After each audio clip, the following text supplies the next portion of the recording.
আসসালামু আলাইকুম। দুরন্ত ভিডিও 71-এর পক্ষ থেকে সবাইকে শুভেচ্ছা, স্বাগতম। আমার পিছনে যে মঞ্চটি দেখতে পাচ্ছেন, এটি 10,26,00,000 টাকা বাজেটের দ্বিতীয় নারী কাবাডি বিশ্বকাপের শুরুর আগের সংবাদ সম্মেলনের প্রস্তুতি। তো এই সংবাদ সম্মেলনে আজকে জানানো হবে 14 দল থেকে 3টি দল বাদ হলো, যেমন আর্জেন্টিনা, জাপান আর আয়ারল্যান্ড। এই 3টি দল বিশ্বকাপে আসতেছে না। 11টি দেশ নিয়ে বাংলাদেশের কাল থেকে শুরু হতে যাচ্ছে দ্বিতীয় নারী কাবাডি বিশ্বকাপ। বাংলাদেশের দল ঘোষণা হয়ে গেছে এবং আগামীকাল বিকেল 4:30টায় যমুনায় প্রধান উপদেষ্টার সামনে 11 দলের ক্যাপ্টেনদেরকে সঙ্গে নিয়ে ট্রফি উন্মোচন ও ফটো সেশন হবে। এই পর্যন্তই আপডেট। এখন আমরা সংবাদ সম্মেলনে বিস্তারিত শুনতে পারবো। জনাব নেওয়াজ সোহাগ, সাধারণ সম্পাদক, বাংলাদেশ কাবাডি ফেডারেশন, সংবাদ সম্মেলনে তিনি বিস্তারিত সব কিছু জানাবেন। আজকে 24 তারিখ পর্যন্ত এই বিশ্বকাপটি অনুষ্ঠিত হবে, 25 তারিখে সমাপন। চলুন আমরা সংবাদ সম্মেলনে দেখি এবং তার সাথে কখন কাজ হবে পিকচারটা আমরা আপনাদেরকে অ্যানাউন্স করবো। আর এই প্রোগ্রামের ভিতরে একটি প্রোগ্রাম আমরা রেখেছি, ট্রফি আনবেলা, যেটা কালকে আমরা সবকিছু সেট করেছি এবং এটা আগামীকাল 16 তারিখ 4:30টায় প্রধান উপদেষ্টা যমুনা রাষ্ট্রীয় অতিথি ভবনে এটা অনুষ্ঠিত হবে, অল ক্যাপ্টেন্স টুগেদার। তো এখানে মনে হয় একটু লিমিটেশনস আছে আমাদের প্রেসের ব্যাপারে। তো আমরা ওখান থেকে হয়তো ফুটেজ বা ভিডিও বা যেটা দরকার কন্টেন্ট আমরা ওখান থেকে পাবো, সেটা আমরা আপনাদের মাঝে ডিস্ট্রিবিউট করবো। আমাদের যে টিম রাখা আছে ওনারা দিলে আমরা আপনাদেরকে পৌঁছে দেব। ভাই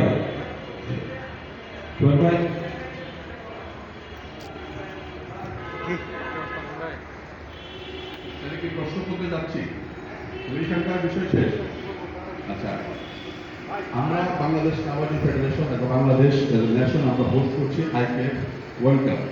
আইকেএফ ওয়ার্ল্ড কাপ করলে আপনারা জানেন যে আইকেএফ এর একটি গাইডলাইন বা একটি সিস্টেম থাকে, স্ট্যান্ড বাই প্লেয়ার যেটা বলছেন। সেখানে স্ট্যান্ড বাই কিন্তু পোল্যান্ড ঢুকছে, নেদারল্যান্ড আউট হয়েছে, আর পাকিস্তান ঢুকতে আসতে পারেনি। ওই স্ট্যান্ড বাই পাকিস্তান ছিল, তারা হয়নি। তারপরেও একটি টিম আর্জেন্টিনা, এটা হচ্ছে ধরেন একটি আইকেএফ এর একটা এমও থাকে, অল পার্টিসিপেন্ট টিমের সাথে বাজেট অ্যালোকেশন, টিকেটিং, লজিস্টিক থাকে। ওইখান থেকে তাদের বিষয়ে প্রবলেম হয়েছে বলে আমাদেরকে জানিয়ে দেওয়া হচ্ছে। যেদিন ওরা ফ্লাইটে উঠবে তারা আমাদেরকে বলছে যে না, আর্জেন্টিনার টিম পার্টিসিপেট করতে পারছে না। ফ্লাইটের ডেট যেটা আমাকে দেওয়া হয়েছে ওদিন বলছে আর কি। টিকিট কাটা না, আমাদেরকে চিঠি দিয়ে জানিয়েছে যে বাজেট অ্যালোকেশন প্রবলেমের জন্য আর্জেন্টিনার টিম বাংলাদেশে ট্রাই করছে না, পার্টিসিপেট করছে। তো ইন্টারনাল অ্যারেঞ্জমেন্ট তো আসলে আমার না। আমি প্রথম থেকে বলছি যে টিকিটিং যত টাকায় লাগে সেটা আইকেএফ বেয়ার করবে, সেটা বিজনেস ক্লাস হোক, ইকোনমি হোক, যাই হোক, তারা অ্যারেঞ্জমেন্ট করবে। আমাদের কাজ হচ্ছে hospital, airport two airport service দেওয়া। যেখানে টিম আসছে, যারা আমরা তাদেরকে রিসিভ করেছি, আবার তাদেরকে সব কিছুর পর আমরা ওই ফ্লাইটে আবার উঠাই দেবো। এটা হচ্ছে আমাদের কাজ। আর এখানকার লোকাল অ্যারেঞ্জমেন্ট, লজিস্টিক, আদার্স আমাদের কাজ, সেটা আমরা প্রস্তুত রাখার চেষ্টা করছি।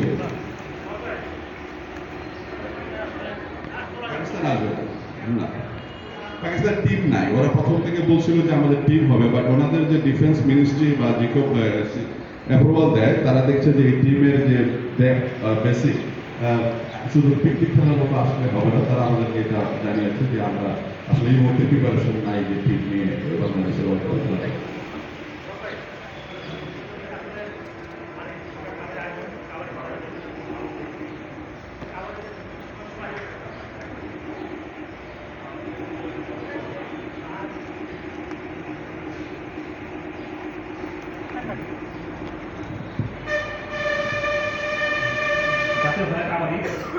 কাবাডি বিশ্বকাপ কাবাডি সাহায্য ভালো করে আসলে কাবাডিতে বাংলাদেশের যে সমস্যাটা আগে ছিল, কিছুটা যদিও কিছুটা কমেছে, তারপর মাঝে মাঝে সমস্যা বেড়ে আসলে যে আম্পায়ারিং রেফারিংয়ের কোন দেশে আম্পায়ার আসছে রেফারিং করবে, কিছু স্বচ্ছতা থাকবে, যেটা অন্য কোন দেশে বুঝলাম করতে পারে যে আসলে এখানে সাংবাদিকরা পক্ষপাত করছে বা বিরোধ দিচ্ছে, কিন্তু পরিষ্কার করছে। আর একটা বিষয় হচ্ছে যে ভারতের যেটা বলছেন, মাইক শুনতে পারেনি, সেটা হলো যে আসলে প্রথম যে আপনার টেস্টমার্চ করছিলেন এবং স্বাগত হয় বাংলাদেশ অলিম্পিক অ্যাসোসিয়েশনে, তখন বলেছিলেন 14টা দেশ কনফার্ম করেছে, বাই করেছে, তাই না? এখন যে ব্যাখ্যা দিলেন যে আসলে পাকিস্তান স্ট্যান্ড বাই আসবে না, তারপর নেদারল্যান্ড, জাপান, তাই না? তখন তো আমরা এগুলো শুনে তখন বলেছিলেন 14 দেশেই আপনার কনফার্ম তারা আসবে বা আইপিএফ বলেছে, তাই না? তো এখন আপনার এই মানে এটা জানা যাচ্ছে কেন পাকিস্তান স্ট্যান্ড বাই বা তারপর জাপান ছিল সম্ভবত, তাই না? জাপান ছিল, নেদারল্যান্ড ছিল, এই বিষয়গুলো এখন আসবে না। ধন্যবাদ। আমি আপনাকে প্রথম থেকে বলতে চাই, in the last earlier press কনফারেন্সের পিরিয়ড সেখানে আমরা বলেছিলাম 14টা টিম কনফার্ম করেছে থ্রু আইপিএল, আর আমাদেরকে বলা হয়েছে 2টা টিমকে stand by, that number of 16। তা আইপিএফ এর যে 2টা ছিল স্ট্যান্ড বাই ছিল, ওখানে কিন্তু পোল্যান্ড ছিল, পোল্যান্ড কিন্তু টিমে আসছে।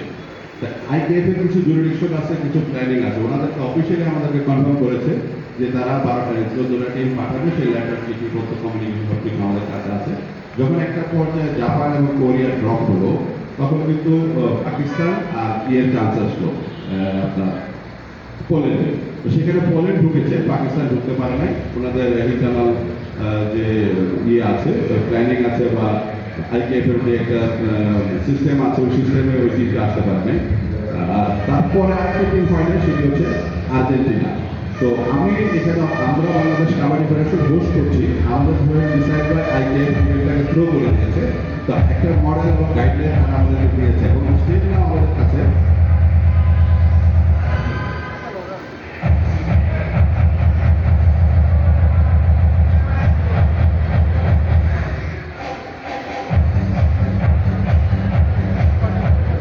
এক টিকিটে 2 ছবি আর কি। এই ছিল আপডেট। বেসিক্যালি আমরা হোস্ট হিসেবে বাংলাদেশ হচ্ছে, এটা আরেকদিকে হতে পারতো আমাদের বড় কথা ছিল, বাট আইপিএফ এর গাইডলাইনের বাইরে আসলে যাওয়ার কোনো সুযোগ নাই। আমরা কিন্তু আমাদের সকল প্রস্তুতি, আপনি যদি দেখেন হোটেল, ফ্যাসিলিটিস এবং আমাদের যে ওয়ে অফ ব্র্যান্ডিং সব জায়গায় কিন্তু আর্জেন্টিনার ওই থেকে আছে। তো সেক্ষেত্রে আমাদের দুঃখজনক, বাট আমরাও ডিজাইড যে এটা হচ্ছে, বাট আইপিএফ এর উপর আমরা কিছু বলতে পারছি না। এই জন্য আমরা ইন্ডিয়ার থেকে কিছু নিউট্রাল রেফারি এনেছি, শুধু আমাদের ম্যাচ, অন্যান্য ম্যাচের জন্য এইটা লাগবে। আর আমরা নিশ্চিত যে এটা ওয়ার্ল্ড কাপ, আমরা খেলতে চাই, ভালো খেলে হারতে চাই। আমাদের সম্ভাবনা কি আছে সেটা আমি পরে আসছি, বাট আমরা পৃথিবীতে এখন পঞ্চম, আমরা উপরে যাওয়ার সুযোগ আছে, আমাদের সামর্থ্য আছে উপরের দিকে যাওয়ার। তো আমাদের পজিশনটা চেঞ্জ করার জন্য আমরা চেষ্টা করব, সেখানে ফেয়ার প্লে যদি না হয় সেটা আমাদের জন্য একটা কোশ্চেন মার্ক হয়ে থাকবে।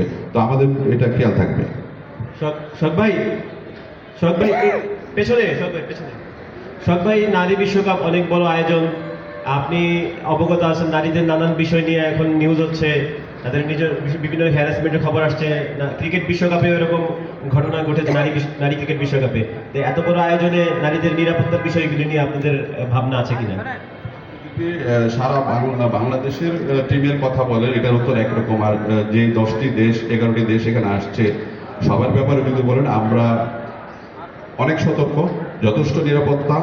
আমরা দেখবেন লিয়াজ অফিসার, আমরা নাম্বার অফ ফিমেল ইউজ করেছি, যেখানে যেখানে যাদের প্রয়োজন মেয়েদেরকে আমরা এখানে অকুপাইড করেছি। বাট একটা জেন্ডার যদি ইকুইটি থাকে, সেক্ষেত্রে কিন্তু অনেক সময় কথা বলার সুযোগ থাকে না।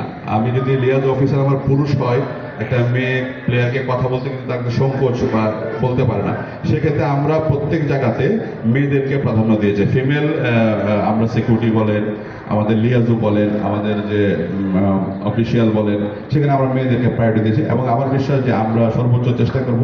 আর বাংলাদেশ টিম সম্বন্ধে যদি বলেন, তারা আমার বাচ্চার মতো, আমি কারো বাবা। তো আমার সর্বোচ্চ থাকা সত্ত্বেও আমি এটা চেষ্টা করবো যে আমার এখানে যেন এই ধরনের কোনো, আপনার ইতিমধ্যে আমাদের এই ধরনের কিছু নাই। আমি 14ই নভেম্বর দায়িত্বপ্রাপ্ত হয়েছে, আজকে আমার 1 বছর। তো আমার কাছে ভালো লাগছে, 1 বছর আমি আপনাদেরকে এই উত্তরগুলো দিতে পারছি।